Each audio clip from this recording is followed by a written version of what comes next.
Y le dije, bueno, démela. Me dijo, Josué, usted necesita comprarse un plasma. Un plasma, sí, un plasma. Y colóquelo en la puerta. Y cómprese muchos videos modernos de música rock, de cantantes que estén de boda, y colóquelos a todo volumen. Si puede, en la alabanza coloque luces oscuras, oscurezca el templo. Si puede, coloque bombillos que den luces y que los muchachos se vistan todos locos. Si se puede, que se pinten, que se hagan crestas. Mire, Josué, eso atrae a los muchachos. Yo no sabía si llorar, yo me quedé callado. Yo lloraba en mi interior. ¿Sabe por qué? Porque para muchos eso es Cristo. El Cristo de muchos es un Cristo que se busca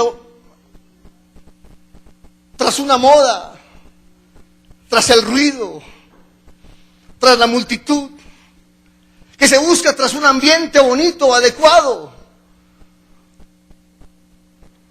Pero cuando viene la crisis y cuando Satanás decide zarandear, miren, la emoción nunca será suficiente para sustentar la vida de un discípulo de Cristo, nunca.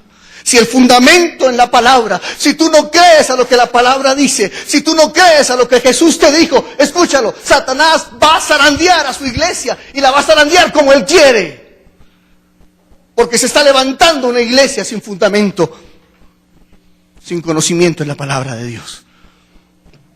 No hay doctrina, no hay lectura.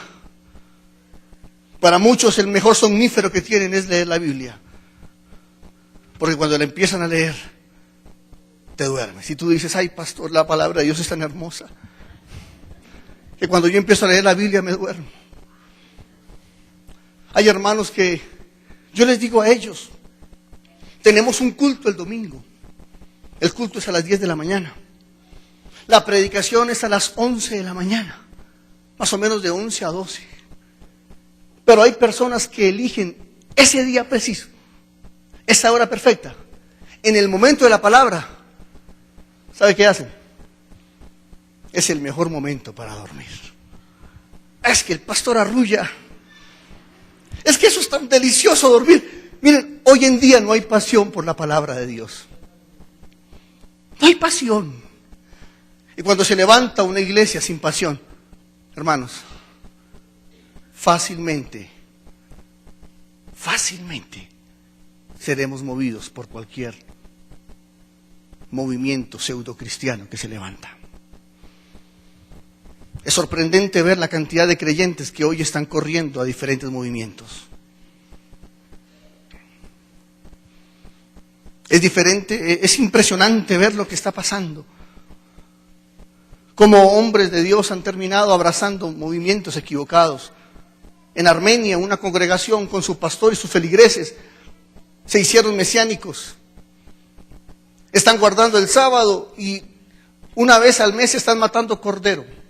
El pastor mata el cordero, se coloca la jipa y riega la sangre. Y la gente va detrás de todo esto. ¿Sabe por qué? Porque no hemos creído a la palabra de Jesús. Ahora, ¿cómo se creerá si no se conoce la palabra? Si no hay conocimiento y si no hay fundamento en tu vida de lo que Jesús dijo, fácilmente perecerás. Porque quiero decirte que Pedro, el mismo Pedro, años después, lleno de canas, lleno de vejez y lleno de experiencia, dijo esta frase: hermanos, cuídense, porque Satanás anda como león rugiente buscando a quien devorar. Y él dijo: a mí me consta. A mí me consta. Por eso debes edificarte la palabra. Amén. Ahora, la segunda causa por la cual Pedro aquel día sufrió, versículo 39.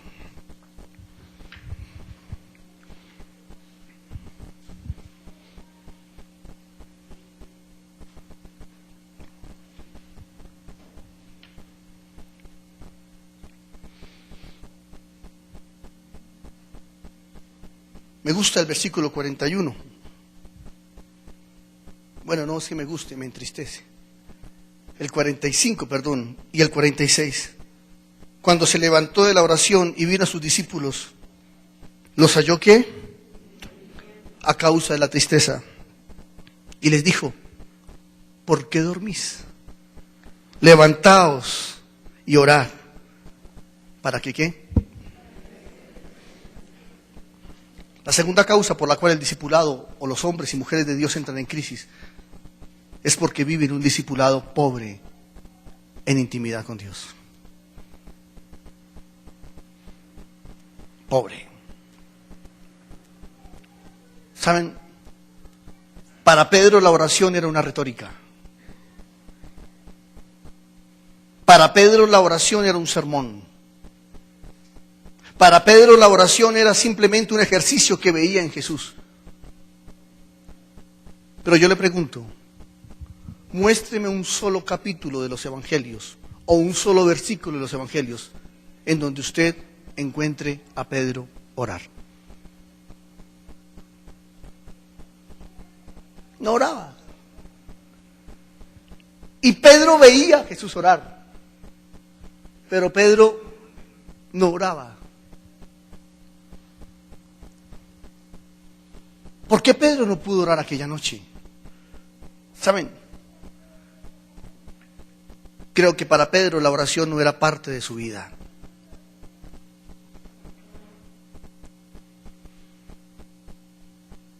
Y creo que para la iglesia de hoy la oración no hace parte de su vida. Hace unos meses atrás escuché una encuesta. Y esta encuesta se hizo a varios pastores en una convención mundial que había de ministros de Dios. Se pasó una encuesta para que la llenaran sin nombre. Y la encuesta arrojó verdades dolorosas. La primera verdad que arrojó la encuesta, que el 80% de esos pastores solamente leían la Biblia para buscar sermones. Segundo, que el 80% de esos pastores, su promedio de oración, sumándolos todos, llegaba a 5 minutos por día. Pastores. Y que el 70% de esos pastores estaban batallando profundamente con el área sexual, la pornografía, la lascivia, la lujuria o el adulterio. Pero ¿saben qué me dolía? Que muchos hombres de Dios, mujeres de Dios, conocemos, enseñamos, hablamos de la oración, pero la oración para nosotros no es vida. Yo sé que todos ustedes han conocido, han escuchado sermones sobre la oración, han tenido discipulados sobre la oración, han tenido tiempos para aprender sobre lo que es la oración, pero yo quiero preguntarle a usted como individuo, como creyente, ¿cuál es el promedio de oración en su vida diario? Y aquí hay personas que llevan más de 40 años de conocer a Cristo y que pasan el día y no oran.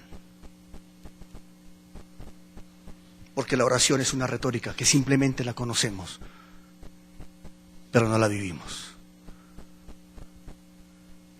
Jesús le dijo a Pedro, angustiada está mi alma. Muchachos, por favor, oren. Y ni aún en medio de la angustia del maestro, Pedro oró. Ni aún habiendo sido avisado del peligro que había, Pedro oró. Porque Jesús le dijo, Pedro, Satanás te va a atacar. Velad y orad. Yo he orado por ti, pero ahora tú tienes que orar, viejo. Y ni aún entendiendo el peligro que vivía, Pedro oró. Para Pedro, su prioridad fue dormir.